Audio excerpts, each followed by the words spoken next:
आपका हर्षिता जी वक्तव्य प्रस्तुत कीजिए। स्वस्ति श्री गणेशाय नमः। श्री महासरस्वते नमः। श्री मातृपितृचरण कमलेभ्यो नमः।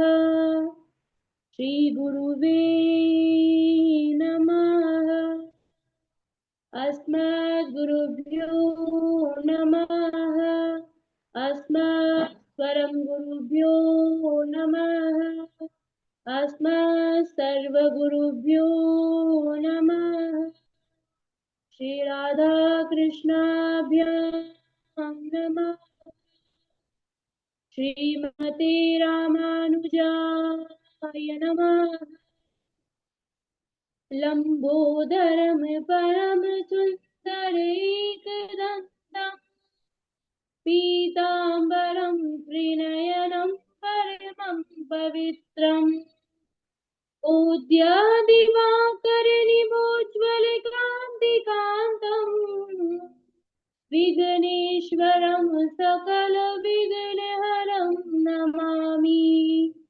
शरीरं स्वरूपं ततो वा कलत्रं यशच्चारुचित्रं धनं मेरुतुल्यम् मनश्चेन लग्नं श्रीगुरुरङ्घ्रिपद्मे ततः किं ततः किं ततः किं ततः किं नारायणं नमस्कृत्यं नरं चैव नरोत्तमं देवीं सरस्वतीं व्यासं ततो जयामुदीरये।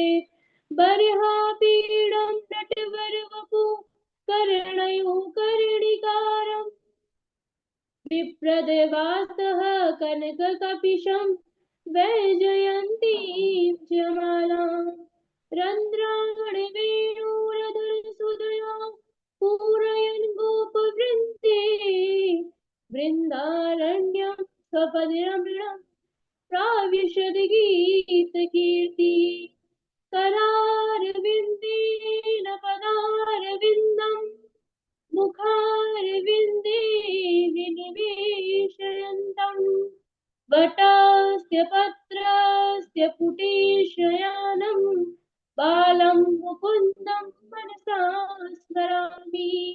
रामाय रामभद्राय रामचन्द्राय वेदसे रघुनाथाय नाथाय सीताय पतये नमः। अञ्जनानन्दनं वीरं जानकी शोकविनाशनं कपीशमक्षहन्तारं वन्दे लङ्काभयङ्करम्। कृष्णाय वासुदेवाय हरये परमात्मने प्रणतः क्लेशनाशाय गोविन्दाय नमो नमः। जय जय श्री राधारमण जय जय नवल किशोर जय गोपी चित चोर प्रभु जय जय माखन चोर। राधा मेरी स्वामी मैं राधे को दास जन्म जन्म मुहि दीजिए श्री वृंदावन वास। सभी को जय श्रीमन नारायण। हरे कृष्णा राधे राधे। अनंत कोटि ब्रह्मांड नायक अचिंत्य कल्याण गुणगण निधान सर्वेश्वर सर्वाधिपति अकारण करुणा वरुणालय अकारण करुणा कारक सकल जन्य कल्य शापहारक परात्पर परम ब्रह्म निर्गुण निराकार सगुण साकार जगदेक बंधु करुणेक सिंधु सच्चिदानंद घन परमात्मा श्री कृष्ण एवं श्री किशोरी जी के चरणों में मेरा बारंबार प्रणाम।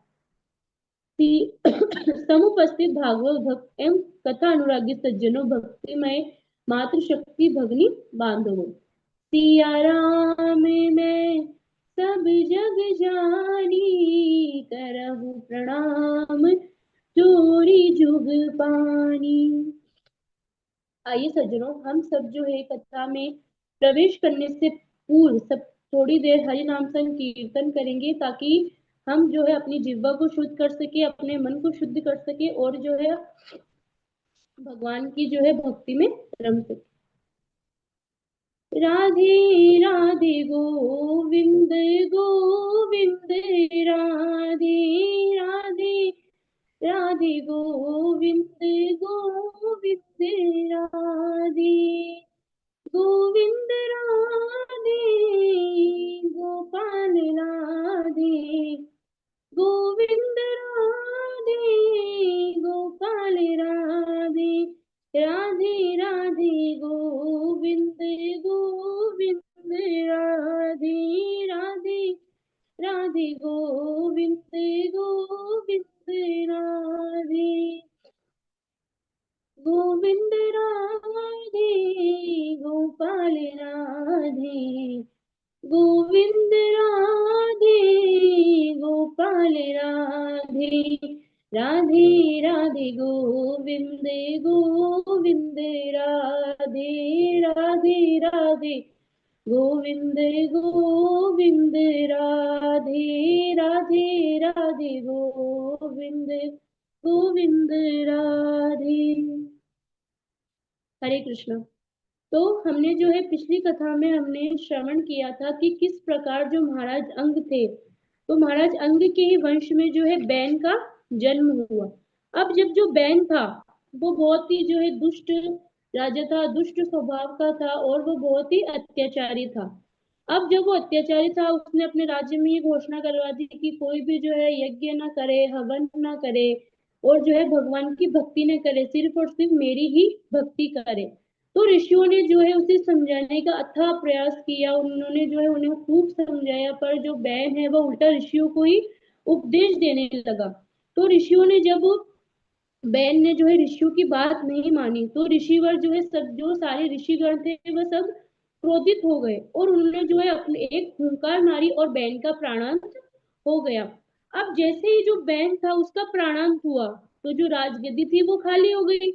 तो एक राज्य में यदि राजा ना हो तो उस राज्य में अराजकता फैल ही जाती है। अब जब जो बैन था, अब बैन का तो प्राणांत हो चुका था तो राजगद्दी खाली हो गई, तो जिससे राज्य में जो है अराजकता फैल गई। तो सभी जो है ऋषियों ने, जनता ने, सबने जो है मत किया कि भाई हमें जो है जैन जो बैन है उसका मंथन करना चाहिए। तो जो ऋषि थे उन्होंने जो है सबने मिलकर सबसे पहले बैन की जो है जंघा है उसका मंथन किया, जिससे जो है एक काला पुरुष निकला, जो है एक काला पुरुष निकला। तो ऋषियों ने जो है उसे निषिद्ध अर्थात बैठ जाओ, निषिद्ध का तात्पर्य होता है बैठ जाओ, जिससे वह निषाद कहलाए। उसके पश्चात ऋषि गणों ने जो है बैन की भुजाओं का मंथन किया, जिससे जो है स्त्री पुरुष का जोड़ा उत्पन्न हुआ। और जो स्त्री पुरुष थे वह साक्षात जो पुरुष थे वह तो भगवान नारायण के अंश अवतार महाराज पृथु हुए, और जो स्त्री थी वह महाराज जो लक्ष्मी देवी थी, लक्ष्मी देवी के अनुरूप जो स्वरूप जो थी महारानी अर्ची देवी हुई। तो जो महाराज पृथु थे उनका नाम जो पृथु था, पृथु का तात्पर्य होता है प्रत्यते यशो विस्तारते इति पृथु, यानी कि जिसके उत्पन्न होते, जिसका जन्म लेते उनकी यश का विस्तार होने के कारण वह पृथु कहलाए।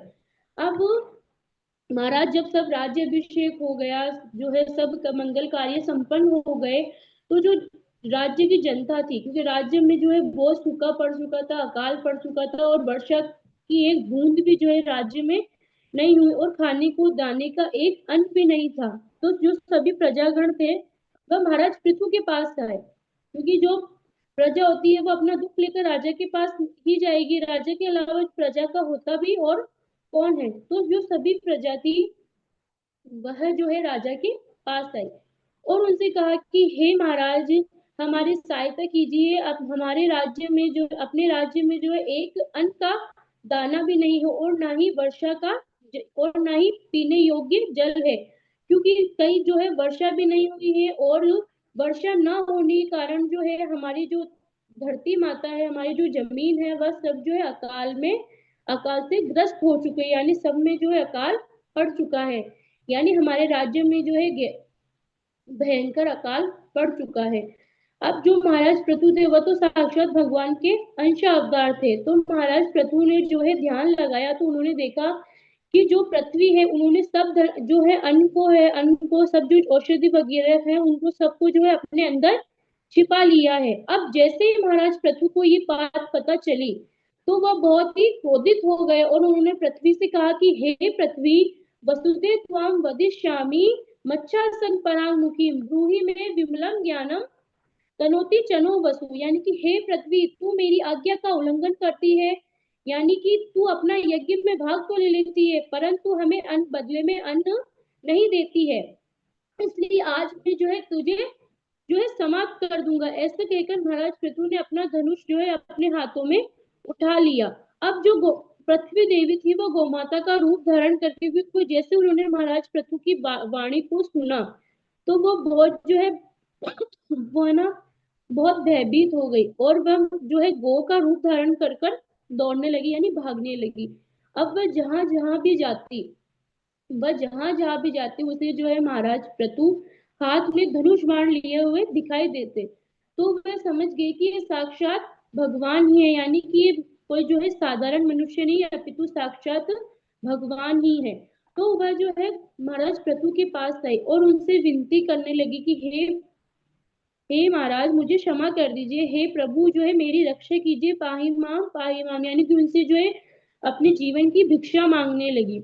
तो और उनसे कहने लगी कि हे महाराज, ये जो हमारे क्योंकि मैंने उसने कारण बताया कि मैंने औषधियों की को जो है अपने अंदर क्यों छुपाया है, क्योंकि जो ये लोग थे वह मेरे पालन पोषण करने की वजह से मुझसे लिए ही जा रहे थे, यानी कि वह मेरी देखभाल नहीं कर रहे थे, बस मुझे लूट ही रहे थे, यानी कि ना तो उन्होंने मेरा पालन किया और ना ही मेरा पोषण किया, बस सिर्फ मुझसे जो है मुझे कुछ देना नहीं चाहते थे, अभी तो मुझसे बस लेना ही लेना चाहते थे। और उन्होंने जो है मुझे एकदम और उन्होंने जो है मुझे एक जैसे एक चोर उन्होंने जो है मुझे इस एक प्रकार से नोच ही डाला है, यानी कि उन्होंने जो है सिर्फ मेरा पालन पोषण तो किया नहीं अपितु मुझे जो है नोच कर खा लिया है और उन्होंने जो है सिर्फ मुझसे लेते ही लेते हैं, मेरा पालन पोषण नहीं करते हैं। जब महाराज पृथु ने उनकी इस बात को सुना तो उनका क्रोध थोड़ा शांत हुआ। उसके बाद जो गौरूप रूपी पृथ्वी माता है उन्होंने कहा कि हे महाराज, यदि आपको अन्न चाहिए तो आप जो है अन्न को धो लीजिए, आप जो है धोने के लिए और मुझे जो है आप समतल कर दीजिए ताकि जो वर्षा का जल है वो मुझ में बना रहे और पृथ्वी में जो है अन्न का उपज हो जाए। अब जो महाराज पृथु थे जब पृथ्वी माता ने जब इस प्रकार उनसे कहा तो महाराज पृथु ने जो है स्वयंभू जो मनु है उनको बछड़ा बनाया और अपने हाथों को पात्र बनाया और स्वयं ही जो है जो उसको धरती माता को अन्न को धोने लगे, जिससे जो है अन्न की उपज होने लगी और जो राज्य में अन्न के दाने के जो अन्न की है उससे व्यवस्था हो गई। अब और अपने धनुष की नोक से उन्होंने पर्वतों को फोड़कर पृथ्वी को बिल्कुल समतल कर दिया, कि जो पृथ्वी ऊबड़ खाबड़ती थी वो उनको बिल्कुल समतल कर दिया और उन्होंने अपने राज्य की जो जनता है उनके रहने के लिए उन्होंने प्राणियों के निवास स्थान के लिए जो है रहने की व्यवस्था भी करी। अब जब जो सभी राजा प्रजा है वह सुखी हो गई, समृद्ध हो गई, तो उस समय जो महाराज पृथु है उन्होंने अश्वमेध यज्ञ का संकल्प लिया, एक नहीं दो नहीं अपितु तो अश्वमेध यज्ञ का जो है उन्होंने संकल्प लिया। अब जैसे ही जो महाराज पृथु है उनके 99 यज्ञ संपन्न हो गए, तो जैसे उनका 99 यज्ञ संपन्न हुआ तो इंद्र भयभीत हो गया। क्यों? क्योंकि 100 अश्वमेध यज्ञ का फल जो होता है वह इंद्रासन है। तो इंद्र बहुत भयभीत हो गया, उसने सोचा कि महाराज पृथु जो है मेरा सिंहासन मुझसे छीन लेंगे। महाराज पृथु के मन में ऐसा कुछ नहीं था, उन्होंने तो अपनी खुशी से ऐसे ही जो है अश्वमेध यज्ञ का संकल्प लिया था। तो लेकिन जो इंद्र था, क्योंकि इंद्र जो भी कोई यज्ञ करता, कोई हवन करता या कोई तपस्या करता तो जो है इंद्र यही सोचता कि ये मुझसे मेरा इंद्रासन ले लेगा, यानी कि उनको जो है अपने इंद्रासन से इतना मोह है कि वह उससे जो है एक क्षण के लिए भी किसी को ऐसे देने के बारे में स्वप्न में भी नहीं सोच सकते। तो महाराज पृथु के जैसे ही 99 यज्ञ संपन्न हुए तो इंद्र ने सोचा कि जो महाराज पृथु है मुझसे मेरा इंद्रासन छीन लेंगे, तो उसने क्या किया कि वह जो है महाराज पृथु के यज्ञ में विघ्न डालने का उसने विचार बनाया। अब जब महाराज इंद्र जो पृथु थे उनके जब 100वां यज्ञ करने लगे, यानी कि उनके 99 यज्ञ संपन्न हो चुके थे, और वह जो है 100वां यज्ञ करने लगे। तो इंद्र महात्मा का वेश धारण कर कर आ गया और जो उनका अश्वमेध यज्ञ का घोड़ा था उसको चुरा कर ले गया महाराज। अब जब महाराज पृथु का जो पुत्र है इंद्र, जो महाराज पृथु के पुत्र है, उन्होंने जो है इंद्र को घोड़े को ले जाते हुए देख लिया तो वो उनका पीछा करने लगे। और जब उन्होंने महात्मा को देखा तो वह लौट आए। अब जब जो महर्षि अत्रि थे, उन्होंने, क्योंकि महर्षि अत्रि तो दिव्य ज्ञानी महात्मा थे, तो उन्होंने पहचान लिया कि ये महात्मा के वेश में इंद्र है। तो उन्होंने जो है पृथु नंदन को ये सब बात बता दी। तो जो पृथु महाराज थे, उसके जो पुत्र थे वो बहुत ही क्रोधित हो गए। अब जब इंद्र है, जब, क्योंकि इंद्र में इतना सामर्थ्य नहीं था कि वह जो है पृथु के जो पुत्र उनका सामने कर सके, तो इंद्र ने जब जो है पृथु नंदन उनसे युद्ध करने के लिए सामने आए, तो वह जो इंद्र है महात्मा का वेश और घोड़े को छोड़कर वहां से भाग गए। अब जो है और पुनः अश्वमेध यज्ञ का घोड़ा लेकर जो पृथु नंदन है वो वापस जो है यज्ञ स्थान पर आ गए।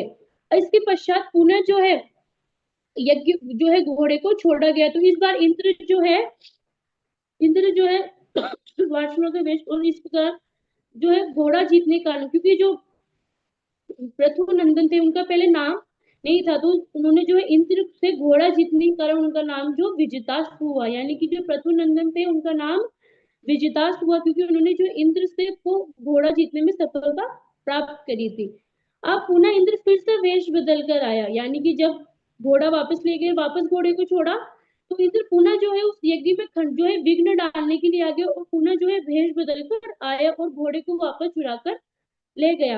अब विजिताश्व ने पुनः जब इंद्र को देखा तो वो बहुत क्रोधित हो गए और उन्होंने जो है उनका पीछा किया। इंद्र पुनः घोड़े को छोड़कर भाग खड़ा हुआ।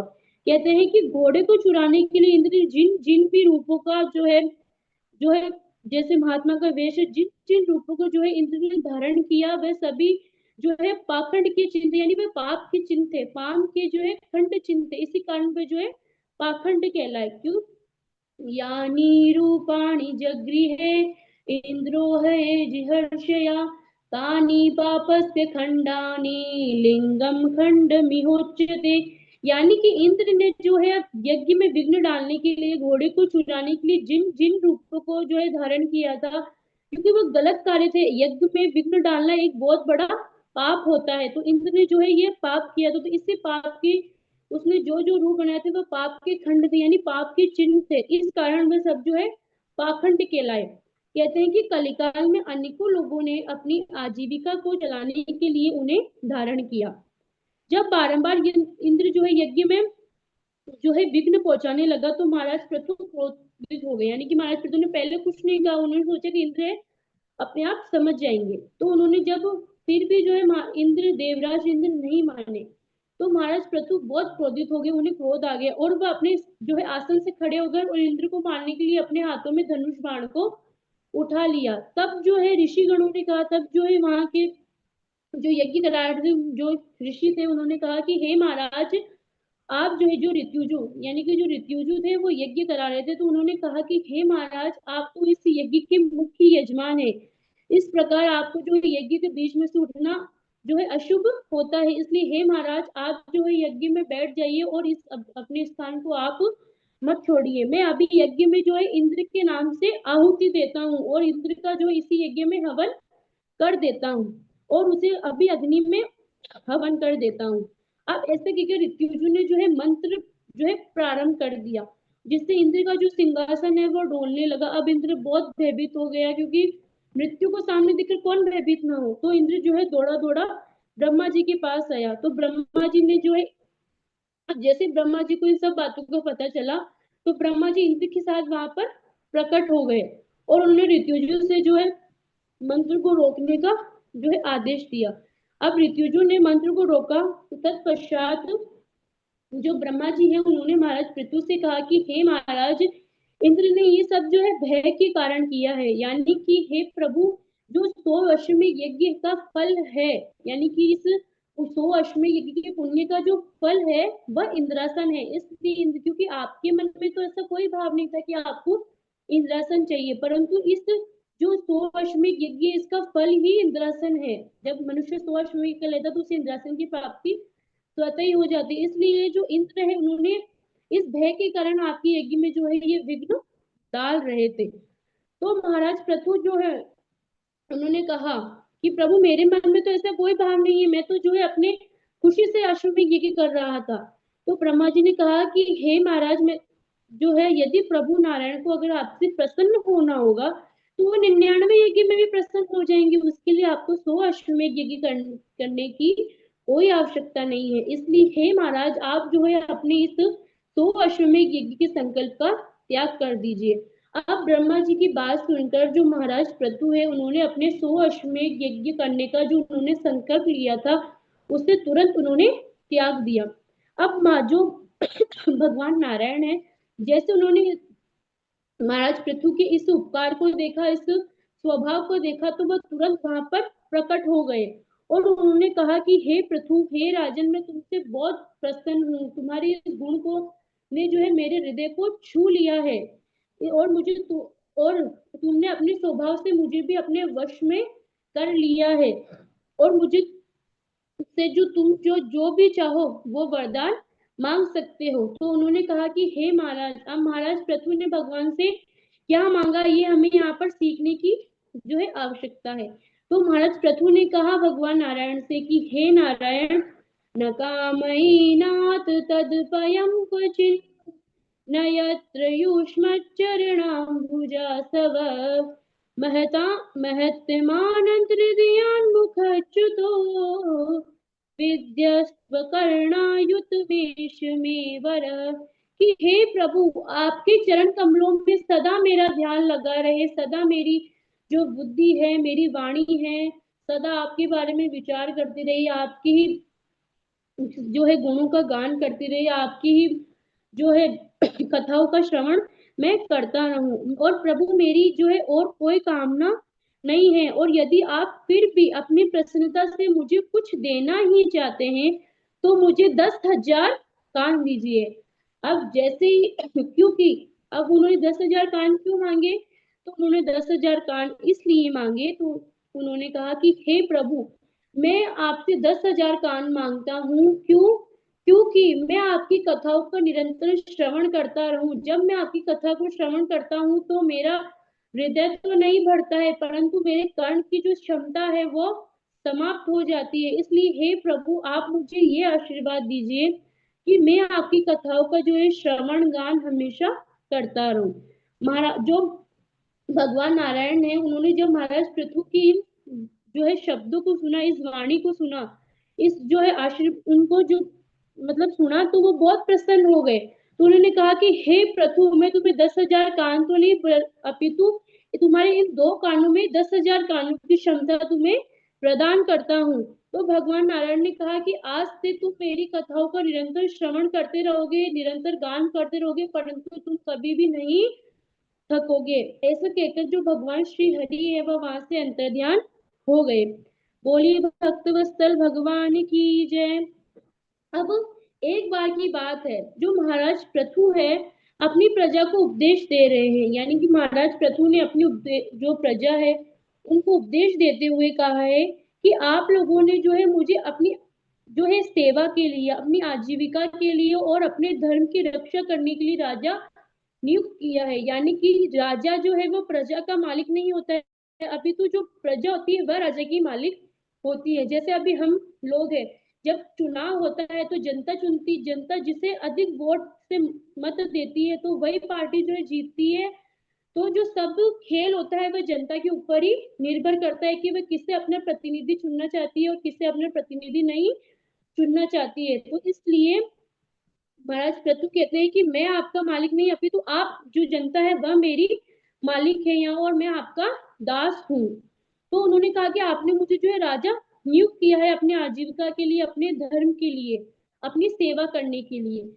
और कहते हैं वह आगे कि जो राजा अपनी प्रजा से कर यानी टैक्स तो ले लेता है, परंतु समय आने पर उन्हें धर्म की शिक्षा नहीं देता है, तो जो कहते हैं कि प्रजा के जो है पाप का राजा भागीदार होता है, यानी कि प्रजा जो भी पाप करती है उसका फल राजा को भी भोगना पड़ता है। कहते हैं कि यह उद्धरेत करम राजा, प्रजा धर्मेश्व शिक्षयन्, प्रजानां शमलं भुङ्क्ते, भगं च स्वं जहाति स।